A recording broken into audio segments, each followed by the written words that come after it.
खोपोलीतील काळोखे यांच्या हत्येचा महाडमध्ये निषेध. खोपोली येथील नवनिर्वाचित नगरसेविका मानसी काळोखे यांचे पती मंगेश काळोखे यांच्या हत्येचे पडसाद रायगड जिल्ह्यात उमटत आहेत. महाडमध्ये शिवसैनिकांनी दक्षिण रायगड जिल्हाप्रमुख प्रमोद घोसाळकर यांच्या नेतृत्वाखाली निषेध आंदोलन करण्यात आले. यावेळी शेकडोंच्या संख्येने शिवसैनिक, महिला पदाधिकारी, कार्यकर्ते उपस्थित होते. तर यावेळी जोरदार घोषणाबाजी करण्यात आली. खुनाच्या गुन्ह्यातील मुख्य सूत्रधार आणि मारेकऱ्यांना फाशीची शिक्षा द्या, ही मागणी करण्यात आली. तर यावेळी स्तब्ध उभे राहून श्रद्धांजली वाहण्यात आली. तर महाड शहर पोलीस ठाण्यात फाशीच्या कारवाईचे निवेदन देण्यात आले. खऱ्या अर्थाने महाड नव्हे तर संपूर्ण रायगड जिल्ह्यामध्ये निषेध होत आहे. आमचे सहकारी शिवसेनेचे कट्टर कार्यकर्ते स्वर्गीय मंगेश काळोखे यांची निर्गुण हत्या राष्ट्रवादीच्या प्रमुख कार्यकर्त्यांनी केलेली आहे. मग या ठिकाणी निवडणुकीमध्ये काम करत असताना जर आपल्याला अपयश पचवता येत असेल तर ते निवडणूक लढू नये. या ठिकाणी मी सांगेन, राष्ट्रवादीच्या काँग्रेस पक्षांनी पहिल्यांदा आम्हाला थोरवे साहेबांना पाडण्याचा प्रयत्न केला. तिथं घारेंना त्या ठिकाणी अपक्ष निवडून त्या ठिकाणी पाडण्याचा प्रयत्न केला. या ठिकाणी मंगेश कदमची पत्नी निवडून आली, मंगेश काळोखेची पत्नी निवडून आली, ते त्यांना अपयश पचवता आलं नाही. तर खरं राजकारण करू नये.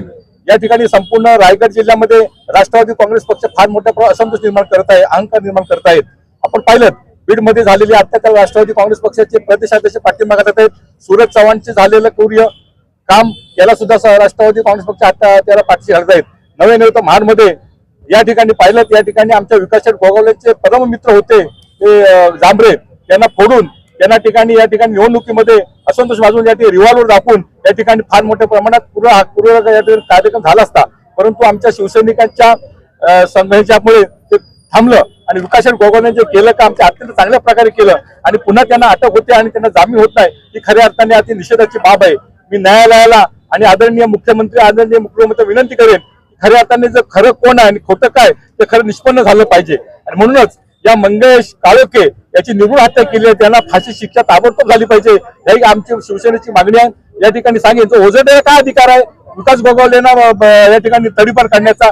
जो ओझरडे महिलांची छेडछाड करतो, तो ओझरडे महिला आंघोळ करत असताना त्यांची कृत्य करतो, अशा ओझरडेला तडीपार करावं, अशा प्रकारची आमची शिवसैनिकाची मागणी आहे. आणि खऱ्या अर्थाने या ठिकाणी प्रशासनाने दखल घ्यावी आणि ओझरडेला या ठिकाणी रायगड जिल्ह्यामधून तडीपार करावं, अशा प्रकारची आमच्या शिवसेनेची, महाड विधानसभा मतदारसंघाची आणि सर्व लोकप्रतिनिधींची या ठिकाणी मागणी आहे.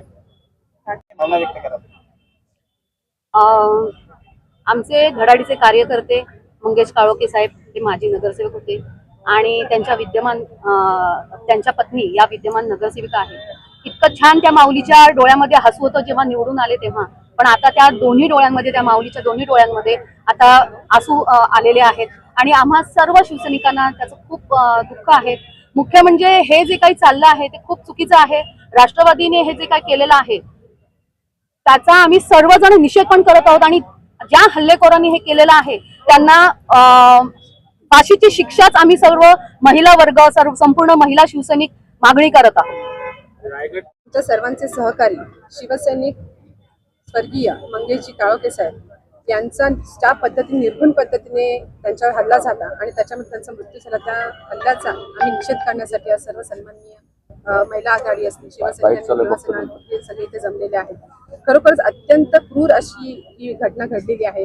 आज आपण पाहतोय की समाज कार्य करताना ते प्रत्येक घराघरात पोहोचलेला असा हूर हुरणारी असा हा समाजसेवक होता आणि त्याची अशा पद्धतीने निर्गुण हत्या झाली हे खरोखरच एक कलंकित गोष्ट आहे. आणि यासाठी सगळ्यांना विनंती करते, न्यायालयाला विनंती करते आणि सगळेच जे आपले सन्माननीय शिंदे साहेब असो, सन्माननीय आमदार आदरणीय वर्षाची गोगावले साहेब असो, या सगळ्यांना विनंती करतो की ही लवकरात लवकर केस ही दाखल झाली पाहिजे आणि ज्या आरोपींनी हा हल्ला केलेला त्या आरोपींना फाशी शिक्षा झाली पाहिजे, ही अशी मागणी आम्ही महिला आघाडीच्या वतीने करत आहोत.